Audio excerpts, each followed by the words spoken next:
America ஈரானினுடைய மெஹராபாத் ஏர்போர்ட்டை குறிவைச்சு கடுமையான தாக்குதல்களை இப்ப செஞ்சிருக்காங்க. திருமணம் ஒன்று நடந்து கொண்டிருக்கக்குள்ளேயே பொன் திருமண மேடையிலிருந்து மாப்பிள்ளை எனக்கு தேவையில்லை அப்படின்னு சொல்லி போட்டு ஒலிம்பிக் ஓடினாப்புலான் இருக்கு. அமெரிக்காவினுடைய ஆப்ரஹாம் லிங்கன் கப்பல் எங்களை தாக்குறதுக்கு நின்று ஓடினது.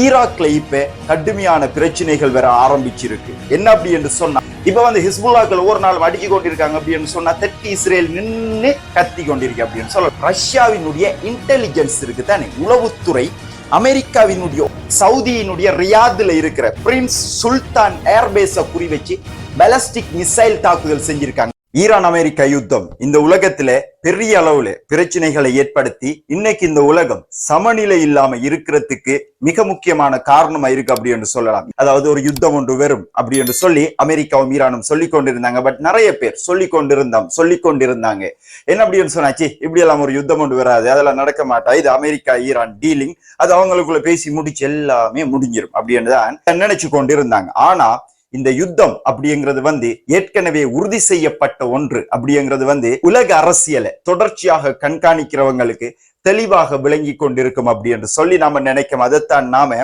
ஆரம்ப காலகட்டங்கள்ல இருந்து தொடர்ச்சியாக சொல்லி கொண்டு வந்தோம். அந்த அடிப்படையில எல்லாருமே எதிர்பார்த்தது மாதிரியே அமெரிக்கா ஈரான் மேல தாக்குதல் செஞ்சிருந்தாங்க. இப்ப அதன் விளைவுகள் என்ன அப்படிங்கிறத இந்த வீடியோவில் பார்க்கலாம். அதுக்கு முன்னாடி ஒரு சின்ன விஷயத்தை நான் சொல்றேன். என்ன அப்படின்னு சொன்னா, என்னை பொறுத்த வரைக்கும் நான் டெய்லி வீடியோ போஸ்ட் பண்ணி கொண்டு இருக்கேன். 2 சைட்டுக்கும் சப்போர்ட் இல்லாம கம்ப்ளீட்டா ஈரான் சைட் எடுக்காம, அதே போன்ற கம்ப்ளீட்டா யுனைடெட் ஸ்டேட்ஸ்ல சைட் எடுக்காம 2 சைட்லயும் என்ன நடக்குது அப்படிங்கிறத தெளிவா உங்களுக்கு கொண்டு சேர்க்கிறது தான் என்னுடைய வேலையா இருக்கு. அதான் என்னுடைய கடமை. அப்படி இருக்கிறதுக்கு தான் நானும் ஆசைப்படுறேன். அந்த அடிப்படையில இன்றைய நாளினுடைய நிறைய முக்கியமான விஷயங்கள் நடந்திருக்கு. நம்ம இந்த யுத்தம் ஆரம்பிக்கிறதுக்கு முதற்கட்டத்தில இருந்தே சொல்லிக் கொண்டிருந்தோம். இந்த யுத்தத்துல மட்டுமில்லாம வரலாறு முழுவதும் மத்திய கிழக்கில் இடம்பெற்ற யுத்தத்தில மிக முக்கியமான நிலப்பரப்புகளாக இருந்தது ஒன்று சிரியா, இன்னொன்று ஈராக். அதே போன்று இந்த யுத்தத்திலேயும் சிரியா மற்றும் ஈராக்கினுடைய பங்கு, நிலப்பரப்பு ரீதியாக பங்கு, வான்பரப்பு ரீதியான பங்குகள் மேலோங்கி காணப்படும் அப்படின்னு சொல்லியிருந்தோம். அந்த அடிப்படையில ஈராக்ல இப்ப கடுமையான பிரச்சனைகள் வேற ஆரம்பிச்சிருக்கு. என்ன அப்படி என்று சொன்னா, ஈரானிய ஆதரவு பெற்ற கத்தாயிப் ஹிஸ்புல்லாக்களினுடைய செய்தி தொடர்பாளராக இருக்கிற அபு அலி அல் அஸ்கரி என்ன சொல்லியிருக்கார் அப்படின்னு சொன்னா, ஆயத்துல்லா அலி கமேனியினுடைய படுகொலை அப்படிங்கிறது சாதாரணமான ஒரு விஷயம் அல்ல. ஆயத்துல்லா அலி கமேனியினுடைய படுகொலை எப்படிப்பட்ட தீவிரம் அப்படிங்கிறத அமெரிக்கர்கள் உணர வேண்டும். இனி அமெரிக்கர்களுக்கு ஈராக்குக்குள்ள எந்த இடமும் கிடையாது. அமெரிக்கர்கள் இருக்கிற இடம் எல்லாமே தாக்கப்படும் அப்படின்னு சொல்லி மிக கடுமையான ஒரு எச்சரிக்கையை கத்தாயிப் ஹிஸ்புல்லாக்கள் வச்சிருக்காங்க. இவங்களை பொறுத்த வரைக்கும் இவங்களுக்கு இன்னொரு பேர் ஒன்று இருக்கு, நாம் அடிக்கடி சொல்லி கொண்டிருப்போம். PMF அப்படின்னு சொல்லுவாங்க. பாப்புலர் மொபைலைசேஷன் போர்சஸின் கீழே தான் மொத்த ஈரானிய படைகளும் ஒன்று சேர்ந்து ஈராக்குக்குள்ள இப்ப வேலை செஞ்சு கொண்டிருக்காங்க. வித் ஈரானிய கவர்மெண்ட் அமெரிக்காட சைட்டுக்கு இருந்தாலும் ஈரான் சைட்டுக்கு தான் கூடுதலான உள் ஆதரவுகளை செஞ்சு கொண்டிருக்காங்க. காரணம், ஈராக்கினுடைய கவர்மெண்ட் ஷியா பிரிவை சேர்ந்த கவர்மெண்ட் அப்படிங்கிறதால கத்தாயிப் ஹிஸ்புல்லாக்களினுடைய தாக்குதலை இலகுபடுத்துறதுக்காக 7 பாலிஸ்டிக் மிசைலை கத்தாயிப் ஹிஸ்புல்லாக்களுக்கு எதிராக ஈராக்குக்குள்ள அமெரிக்காவோடு சேர்ந்து பயணிக்கிற குருதுகளினுடைய ஜனநாயக கட்சியினுடைய முக்கியமான இடங்களை குறிவச்சு கடுமையான தாக்குதலை ஈரான் செஞ்சிருக்காங்க. ஈரான் செஞ்சதை தொடர்ந்து ஈராக்கினுடைய எம்பசிக்கு பக்கத்திலே யுனைடெட் ஸ்டேட்ஸினுடைய இப்ப ஒரு முக்கியமான இடம் அப்படின்னு சொல்லலாம், ஒரு எம்பசிக்கு நிகரான ஒரு இடம் அப்படின்னு சொல்லலாம், அமெரிக்க வீரர்கள் தங்க வைக்கப்படுற ஒரு முக்கியமான இடம் அப்படின்னு சொல்லலாம். அதை குறிவச்சு இன்னைக்கு ஈராக்கிய படைக்குழுக்கள் அமெரிக்கர்களுக்கு எதிராக தாக்குதல் செஞ்சிருக்காங்க. அது மட்டும் இல்லாம இப்ப நம்ம இன்னொரு விஷயத்த கிளியர் ஆகிக்கொள்ளணும். என்ன அப்படின்னு சொன்னா, உலக நாடுகள்ல இருக்கிற எல்லா நாடுகள்லையும் பெரும்பாலும் அமெரிக்கா ஒரு நாட்டில் எண்ணெய் வளம் இருக்கு அப்படி என்று சொன்னா அது அவங்க தான் எடுத்துக்கொண்டு இருக்காங்க. ஆனா அந்த நாட்டில் இருக்கிற எண்ணெய் வளத்தினுடைய வருமானம் அப்படிங்கிற அந்த நாட்டினுடைய கவர்மெண்ட்டுக்கு போய்த்தான் அமெரிக்காவினுடைய லாபங்கள் எல்லாம் அமெரிக்காவுக்கு போகும். ஆனா ஈராக்கை பொறுத்த வரைக்கும் 2003ஆம் ஆண்டு அமெரிக்கா ஈராக்குக்குள்ள படையெடுத்ததுக்குரிய மிக முக்கியமான காரணமே ஈராக்ல இருக்கிற எண்ணெய் வளம், அந்த எண்ணெய் வளத்தை பெற்றுக்கொள்றது. அந்த அடிப்படையில ஈராக்கை இப்ப கம்ப்ளீட்டா ஒரு கவர்மெண்ட், ஸ்திரமான ஒரு கவர்மெண்ட் இல்லை, எதுவுமே செய்ய இயலாத ஒரு கவர்மெண்ட் உருவாக்கி போட்டு அமெரிக்கா பார்த்த முதலாவது வேலை என்ன அப்படின்னு சொன்னா, நிறைய வீடியோக்களை நம்ம சொல்லியிருக்கோம், ஈராக்ல இருக்கிற எண்ணெய் வளங்களினுடைய எண்ணெயை டிரெக்டா எடுத்து டிரெக்டா நியூயார்க் பெடரல் ரிசர்வ் பேங்குக்கு அந்த எண்ணெய்களினுடைய வருவாய் எல்லாம் அமெரிக்காவுக்கு போய் கொண்டிருக்கு. வெறுமனே ஈராக் ஒரு பேப்பர் மாதிரி தான், ஒரு காகிதம் மாதிரி யூஸ் பண்ணப்பட்டு கொண்டிருக்கு அமெரிக்காவால் அப்படி என்று சொல்லலாம். அப்ப நீங்களே யோசிச்சு பார்க்கலாம், என்ன அப்படின்னு சொன்னா ஈராக் அப்படிங்கிறது அமெரிக்காவினுடைய எண்ணெய் ஏற்றுமதிக்கு எவ்வளவு முக்கியமான ஒரு நிலப்பரப்பு அப்படிங்கிறது இதுல இருந்து தெளிவா தெரிஞ்சிருக்கும் என்று சொல்லி நான் நினைக்கிறேன். ஏன் நான் அதை சொல்றேன் அப்படின்னு சொன்னா, ஈராக்ல அமெரிக்காவினுடைய மிக முக்கியமான எண்ணெய் வயல் இருக்கிற இடம் தான் பஸ்ராவுல இருக்கிற புர்கிசியா அப்படிங்கிற எண்ணெய் வயலை குறி வச்சு, அதாவது அமெரிக்காவினுடைய மிக முக்கியமான எண்ணெய் வயல், இதை குறி வச்சு இன்னைக்கு ஈராக்கிய படைக்குழுக்கள் கடுமையான தாக்குதல் செஞ்சிருக்காங்க. இதனால இதனுடைய ஏற்றுமதி இறக்குமதி எண்ணெய் உற்பத்திகள் எல்லாமே இப்ப ஸ்தம்பிதமாகிற நிலைமைக்கு போயிருக்கு. அது மட்டும் இல்லாம ஈராக்குள்ள இப்ப அமெரிக்கா படைகள் இருக்காங்க, ஈராக் சிரியா போர்டர்ல அமெரிக்கா படைகள் இருக்காங்க, குர்திஸ்தான் பிரதேசங்கள் அமெரிக்கா படைகள் இருக்காங்க, ஈராக்கினுடைய முக்கியமான சிறைச்சாலைகள்ல அமெரிக்கா படைகள் இருக்காங்க. ஈராக் முழுவதுமே சொல்ல போனா அமெரிக்காவினுடைய கண்ட்ரோல், அது ஒரு குட்டி ஒரு அமெரிக்கா அப்படின்னு சொல்லலாம். ஏன்னா அவங்க எடுக்கிறதான எல்லா டிசிஷன். அந்த அடிப்படையில ஈராக்ல இருக்கிற அமெரிக்கர்களுக்கு எதிரான பரந்துபட்ட தாக்குதலை நேரடி யுத்தம் இப்ப ஈராக்கிய படைக்குழுக்களான பாப்புலர் மொபைலைசேஷன் போர்சஸ் இப்ப செஞ்சு கொண்டிருக்காங்க. இது ஒரு பிராந்திய யுத்தத்திற்கான முதற்கட்ட திரிய கொளுத்தி போடுற விஷயமா இருக்கும் அப்படின்னு சொல்லித்தான் சர்வதேச ஊடகவியலாளர்கள் இன்னைக்கு அச்சப்பட்டு கொண்டிருக்கிற விடயமாக இருக்கு. ஈராக்கினுடைய விடயங்கள் இவ்வளவு கிரிட்டிக்கலாக போய்கொண்டிருக்கிற இந்த நேரங்கள்ல ஆல்மோஸ்ட் ஹிஸ்புல்லாக்கள் முடிஞ்சு, ஹிஸ்புல்லாக்களை தோற்கடிச்சிட்டோம், அவங்களோட கதை முடிஞ்சு அப்படின்னு சொல்லி எவ்வளவு பேசிக்கொண்டிருந்திருப்பாங்க இந்த வெஸ்டர்ன் மீடியாஸ். என்ன இப்ப ஹிஸ்புல்லாக்கள் ஒவ்வொரு நாளும் அடிச்சு கொண்டிருக்காங்க அப்படின்னு சொன்னா தெற்கு இஸ்ரேல் நின்று கத்தி கொண்டிருக்கு அப்படின்னு சொல்லலாம். ஹிஸ்புல்லாக்கள் இன்னைக்கு ஒரு நிறைய தாக்குதல் செஞ்சிருக்காங்க, அதுகள் இருக்கட்டும் ஒரு பக்கம். முக்கியமான தாக்குதலோடு செஞ்சிருக்காங்க. என்னன்னு சொன்னா, இஸ்ரேலினுடைய நிதித்துறை அமைச்சரான பெசலல் ஸ்மோட்ரிச், நமக்கு தெரியும் பென்வீர் ஸ்மோட்ரிச், வலது கண் இடது கண் நெத்தன்யாகுவினுடைய ஸ்மோட்ரிச்சினுடைய மகன் இன்றைக்கு படுகாயம் அடைஞ்சிருக்கார் ஹெஸ்புல்லாக்களினுடைய தாக்குதல்ல அப்படிங்கிற செய்திகள் இன்னைக்கு ஹெஸ்புல்லாக்கள் வெளியிட்டு இருக்காங்க அப்படின்னு சொல்லலாம். அந்த அடிப்படையில ஹெஸ்புல்லாக்களினுடைய தாக்குதல் இன்னைக்கு இந்த தாக்குதல் பெரிய அளவுல இன்டர்நேஷனல் வைஸா பேசப்பட்டு கொண்டு இருக்கிற முக்கியமான தாக்குதலா இருக்கு அப்படின்னு சொல்லலாம். ஓகே, இந்த நேரங்கள் ட்ரம்ப் ஒரு முக்கியமான விஷயம் ஒன்று சொல்லியிருக்காரு. என்ன அப்படின்னு சொன்னா, நிபந்தனை இல்லாம ஈரான் சரணடைய வேண்டும் அப்படின்னு சொல்லி டொனால்ட் ட்ரம்ப் சொல்லியிருக்கார். அமெரிக்காவினுடைய வட்டாரங்கள்ல இருந்து மேலும் முக்கியமான தகவல்களை வெளியிட்டு கொண்டிருக்காங்க. என்ன அப்படின்னு சொன்னா, இப்ப நமக்கு தெரியும் ஈரான் யுத்தம் செஞ்சு கொண்டிருக்கு. ஈரானினுடைய மிக முக்கியமான நட்பு நாடுகள் என்ன? China, Russia. நேரடியா இந்த யுத்தத்துக்குள்ள வந்தாங்களா? இல்ல. ஈரானுக்கு டைரக்ட் ஆதரவு தெரிவிக்கும் அப்படின்னு சொன்னாங்களா? இல்ல.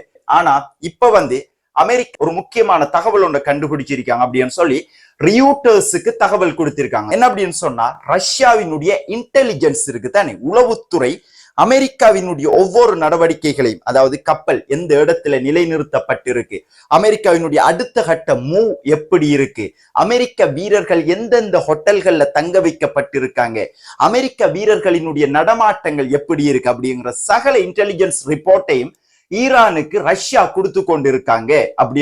என்று நாம சொல்லல, அமெரிக்காவினுடைய ரியூட்டர்ஸ் இவ்வளவு நாளுமே சொல்லாதவங்க இன்னைக்கு உறுதிப்படுத்தி சொல்லிக்காங்க அப்படின்னு சொல்லலாம். ஆல்மோஸ்ட் நமக்கு தெரியும், ரஷ்யா சொல்லல அப்படின்னு சொன்னால் நம்முடைய வீடியோ கண்டினியூஸா பாக்குறவங்களுக்கு தெரியும் எப்படிப்பட்ட உதவிகளை ரஷ்யா தொடர்ச்சியாக ஈரானுக்கு செஞ்சு கொண்டு இருக்காங்க அப்படின்னு சொல்லி. இதோட சம்பந்தப்படுத்தி இன்னொரு முக்கியமான விஷயம் ஒன்று ஈரானினுடைய பாராளுமன்றத்தின் சபாநாயகர் இன்னைக்கு சொல்லியிருக்காரு. அது பகடியான விஷயம் அப்படின்னு சொல்லலாம்.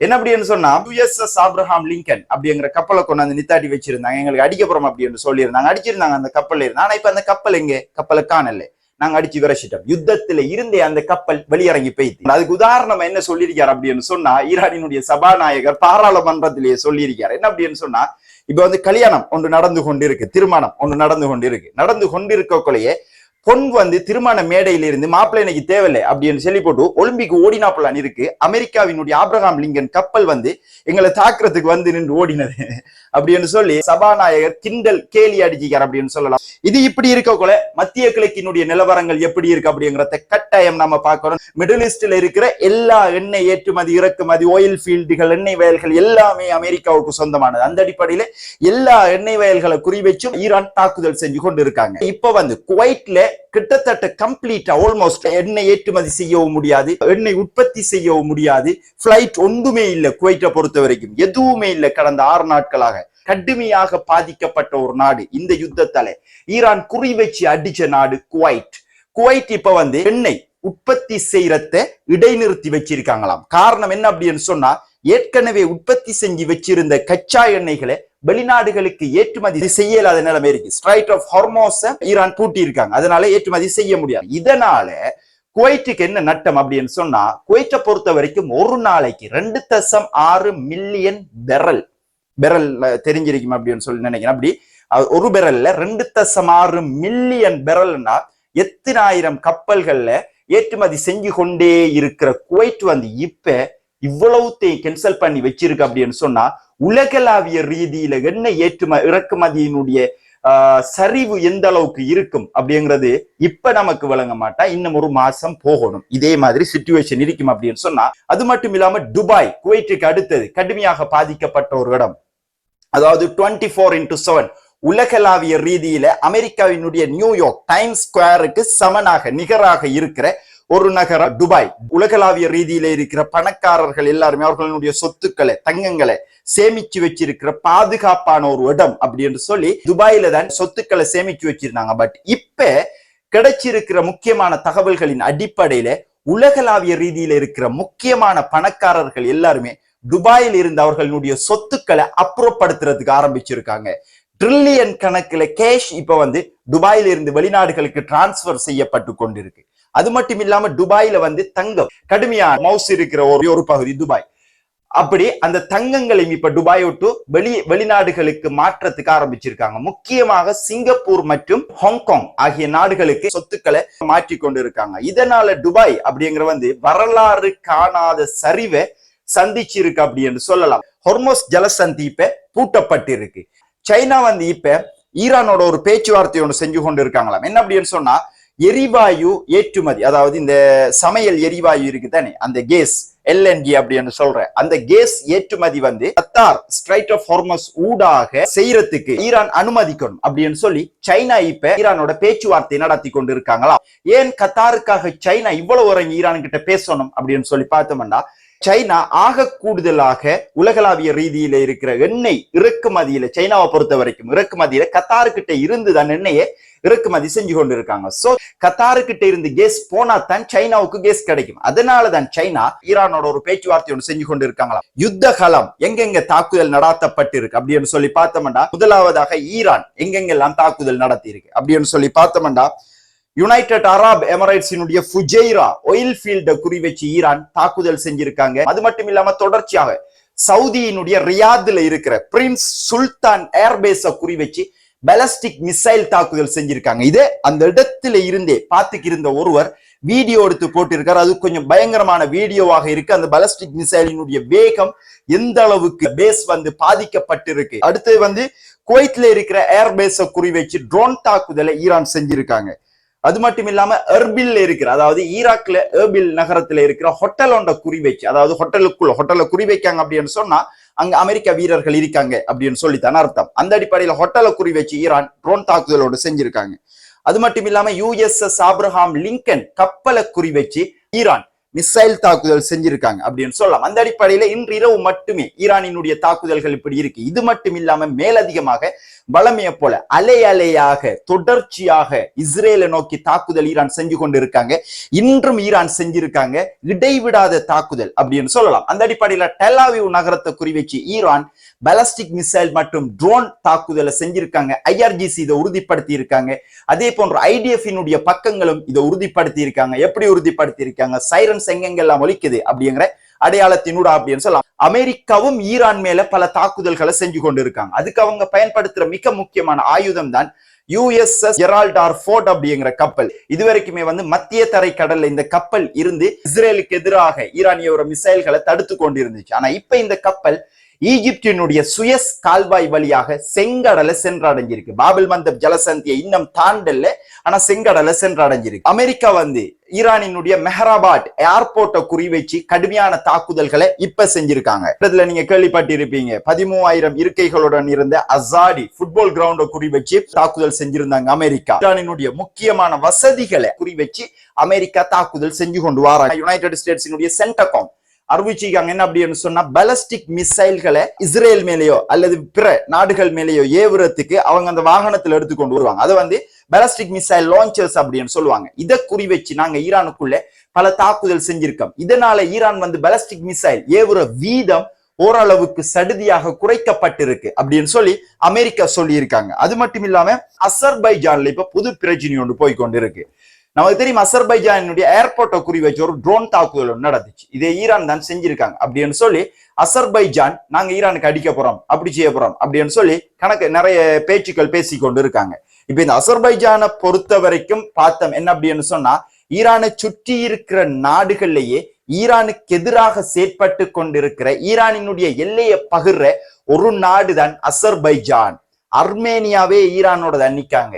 அதே போன்று ரஷ்யா ஈரானோட நிக்காங்க. அசர்பைஜான் மட்டும் ஈரானுக்கு எதிராக பல செயற்திட்டங்களை செஞ்சு கொண்டு வராங்க. நமக்கு தெரியும் இப்ராஹிம் ரைசியினுடைய மரணம் எங்க இருந்து எங்க விரக்கொலை இடம் பெற்றிருந்துச்சு. அசர்பைஜானுக்கு டேமோண்ட துறக்க போய் விரக்கொலை தான் தப்ரிஷில் அவருடைய ஹெலிகாப்டர் வந்து விபத்துக்குள்ளாகி மரணமாகி இருந்தார் இப்ராஹிம் ரைசி, அமீர் அப்துல்லாஹியன் போன்ற குழுவினர். அதுவும் அசர்பைஜானினுடைய சூழ்ச்சி திட்டமாக இருக்கும் அப்படின்னு சொல்லிதான் இன்னைக்கு வரைக்கும் சந்தேகப்பட்டு கொண்டிருக்கிற முக்கியமான விஷயம் அப்படின்னு சொல்லலாம். அந்த அடிப்படையில் அசர்பைஜானை வச்சு இஸ்ரேல் அசர்பைஜானோட நல்ல ஃபிட். அதனால அசர்பைஜானை வச்சு ஈரானை தாக்குவதற்குரிய நடவடிக்கைகளை மேற்கொண்டிருக்காங்க. வரும் காலங்களில் மேபி அசர்பைஜான் ஈரானை தாக்கக்கூடிய வாய்ப்பு இருக்கு அப்படின்னு சொல்லித்தான் சர்வதேச ரீதியில இப்ப போய்கொண்டிருக்கிற முக்கியமான பேச்சுக்களாக இருக்கு அப்படின்னு சொல்லலாம். அந்த அடிப்படையில இப்ப அந்த முக்கியமான விஷயங்கள் எல்லாத்தையும் ஒன்று சேர்த்து இந்த வீடியோல நம்ம உங்களுக்காக வழங்கியிருக்கோம். தொடர்ச்சியாக யுத்தம் சம்பந்தப்பட்ட தகவல்கள் ஒவ்வொரு நாளுமே நம்ம உங்களுக்கு வழங்கி கொண்டிருக்கோம். நம்மளுடைய இந்த தகவல்கள் எல்லாமே வந்து மற்றவங்களுக்கும் போய் சேரணும். இந்த யுத்தம் சம்பந்தமா எல்லாருமே சரியா கிளியரா ஒவ்வொரு நாளுமே தகவல்களை புரிஞ்சு கொள்ளணும் அப்படின்னு சொன்னா நம்மளுடைய வீடியோவை ஷேர் பண்ணி விடுங்க. ஜஸ்ட் அவங்களும் என்ன நடக்குது அப்படிங்கிறத தெரிஞ்சு கொள்ளட்டும். இதுவரைக்கும் நீங்க உங்களுடைய முக்கியமான நேரங்களை ஒதுக்கி நம்மளுடைய வீடியோ பார்த்ததுக்கு மிக்க நன்றிகள். Thank you very much.